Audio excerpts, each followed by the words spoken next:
Peace and love, family. Peace and love. Got my Starbucks here. You know what it is. All right. Ultimately, today I'm going to be getting into the 90-day run. The 90-day run. So there's 93 days until our wedding. All right. 93 days. 93 days, y'all. So ultimately, a lot of what I'm planning on doing, Kaylee already has her own thing that she's doing. She's already swamped. But a lot of what I'm doing too, as well, is doubling, tripling up. Doubling, tripling up. All right? What does this entail? This means early rising and mindset training. Training every single day, training calisthenics every single day. So I took about 2 weeks off. I don't know if everyone knows about that, but I took about 2 weeks off physically. I didn't really take days off like for work or anything like that, but I work every day. I like working. But ultimately, I took a couple weeks off. I let my body, because I was pushing it to the brink. I was getting pretty quick results. So ultimately, I am going to dive straight deep into it for 90 days straight. So I'm going to kind of give you guys a process known as the 90-day, the 90-day run, the 90-day process.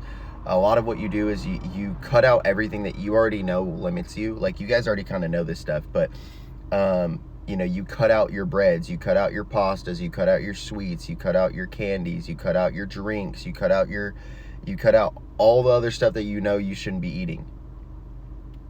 And then 2, you also establish a meal beforehand. So you always know what you're going to have for your next meal. And because you already know what you're going to have for your next meal, you'll never mess up. You won't mess up because you already know what your next meal is going to be. Now, with this process is you're going to be sore. The first week or 2, you're going to be sore. You're going to have to push through it, A lot of what I plan on doing is running once a week, maybe twice a week, long distance. Because I don't always think that running every day is good, or running in general is good for you.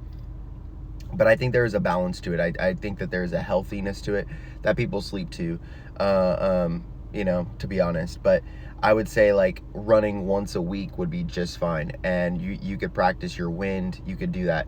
Another big one too is breath work.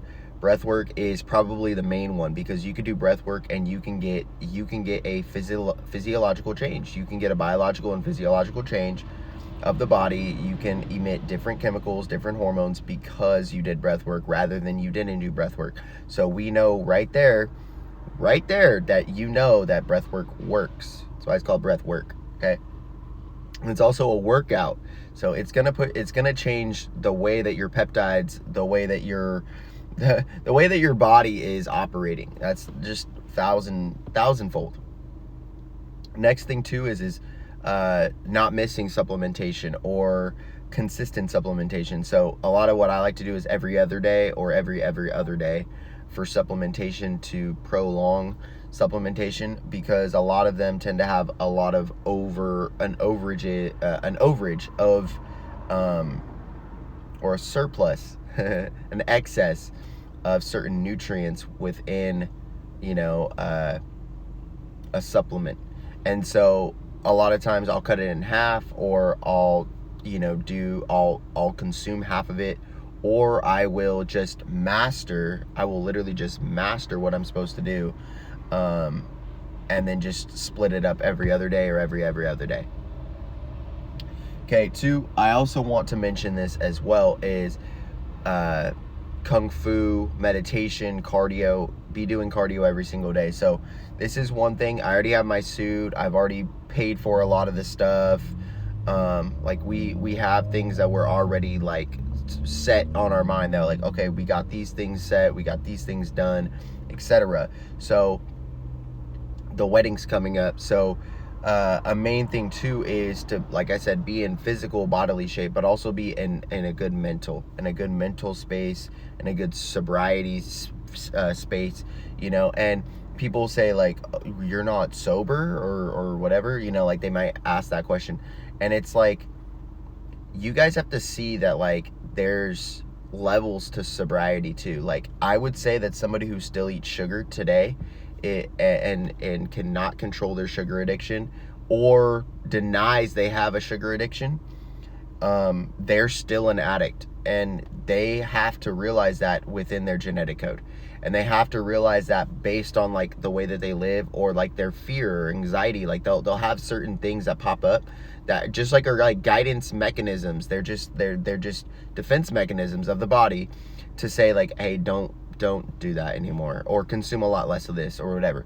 So I'm tapping more into like the intuitive abilities of my body, the intuitive abilities of my hormones, etc. So this too is broken up into 12 weeks. It's broken up into 3 months, so you can count 90 days straight or whatever. It's 93 days, but I'm just letting you guys know that this is a very powerful method. Like when you just decide to go, and then 2, you go all in on everything. So you don't just go all in on one thing, you go all in on everything. So like if you are, so for instance, like for work, you'll pick up extra shifts, you'll pick up extra things, you'll do extra stuff.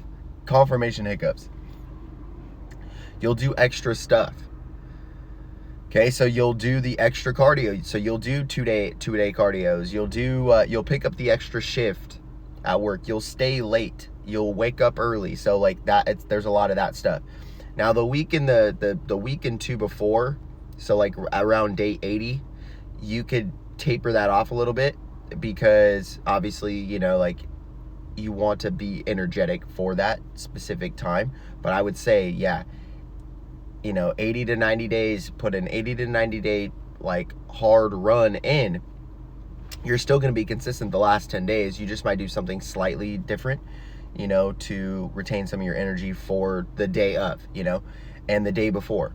And so like there's stuff like this that you have to see. And so a lot of it is like doing, your calisthenics every day, pushing to the brink of tiredness, and to you already got your sleep, you already got your rest. So like you should have rested up before you do a 90-day run. I would say make sure that you've rested up, make sure that you've gotten the 10 hours like an athlete should get, not the 7 hours that everyone who's a biohacker says that you should get.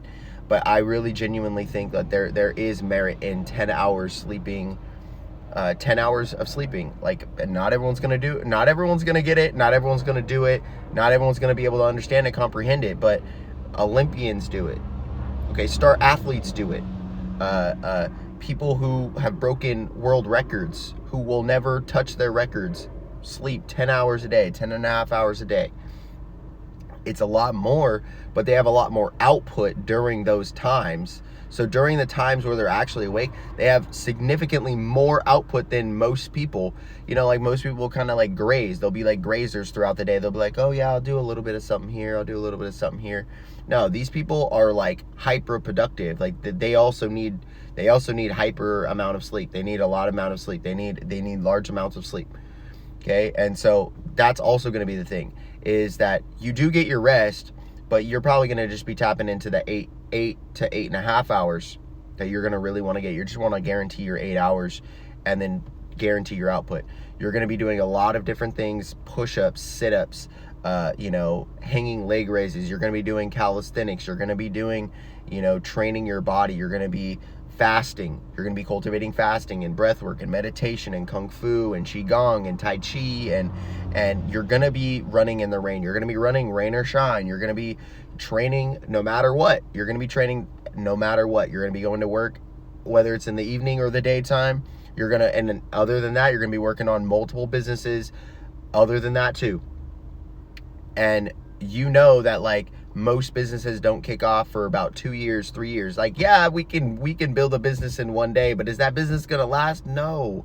You want to build a business that's going to last. You guys are so addicted with AI right now that you guys want to get a business that AI will do it for you, but you guys have to get your stuff set up first. So set your stuff up first, set all your stuff up first, create all of your content first, and then have the automations do everything that that it can do for you. And then you can go into your next thing, developing stuff like this. So this is a lot of what I'm going to be doing, as well as finishing my private process and my birth certificate and stuff. But this is ultimately what it is. I hope you guys have a great day. Peace and love. Peace be with you guys. TC Spiritual Shepherd. See you guys in the next one.